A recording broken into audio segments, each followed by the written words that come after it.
Dota 2's The International has been the biggest esports tournament by prize pool for a long time.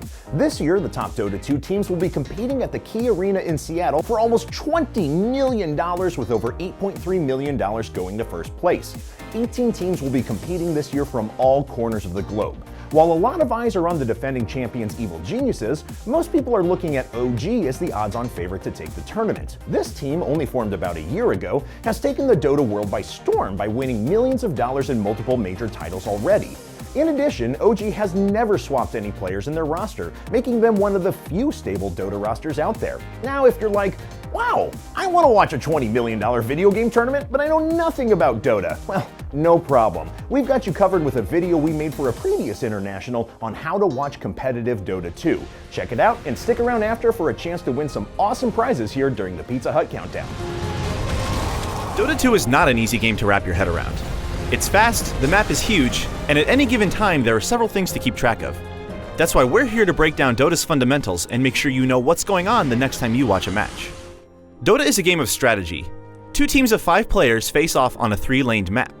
Each lane is lined with powerful towers that defend a main base. The goal?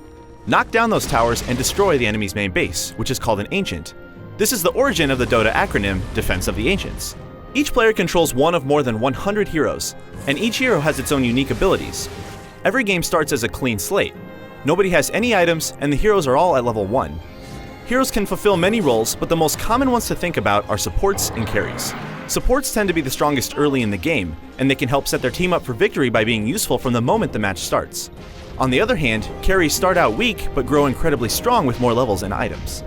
Before a competitive match, both teams' captains will pick and ban 5 heroes each. Some captains might pick a lineup meant to push hard and win the game early, whereas others might build for late game dominance. The variants are endless. When building a team, captains will try to ban heroes that counter their own. For example, Nyx's assassin turns invisible and has an ability that damages a hero based on how much mana it has. If you're using a slow, squishy mage like Invoker, banning Nyx is a great idea. If one team performs exceptionally well with one hero, captains also often ban that hero to hinder the enemy team's momentum. There are no official phases in a match of Dota, but in general, the first 10 minutes of a match make up the laning phase. At this point, core heroes, like carries, try to earn as much gold and experience as possible. They do this by killing creeps, which are automated minions periodically released from the base. The creeps march toward the opposing team's base, and where they meet in the 3 lanes is called the creep line. This is where most of the early action takes place. Meanwhile, supports try to harass or kill the enemy heroes, which sets the enemy back and gives their own carry space to level up freely.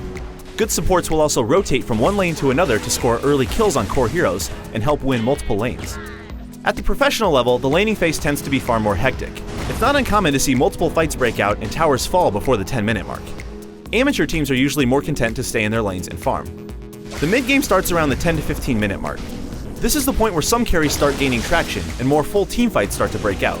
Losing a big fight will probably give the enemy time to take down one of your towers. This is also the point in the game where you need to start thinking about Roshan.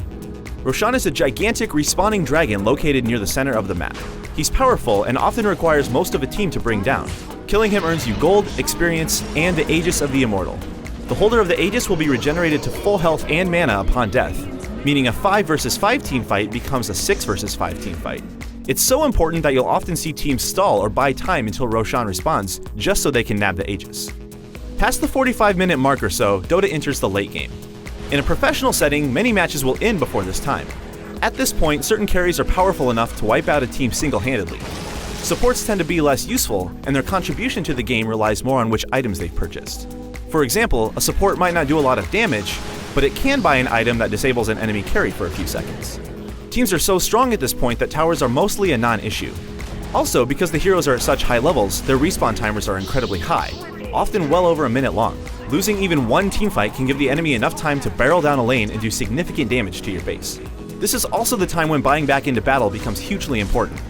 If you have enough gold, you can buy your way back into the game after your death, but the price is hefty, and buying back means you can't do so again for several minutes.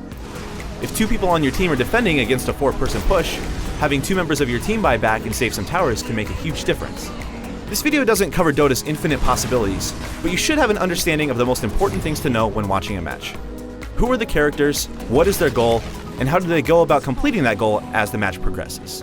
So that's Dota 2 in a nutshell, and there's no better time to check it out than now.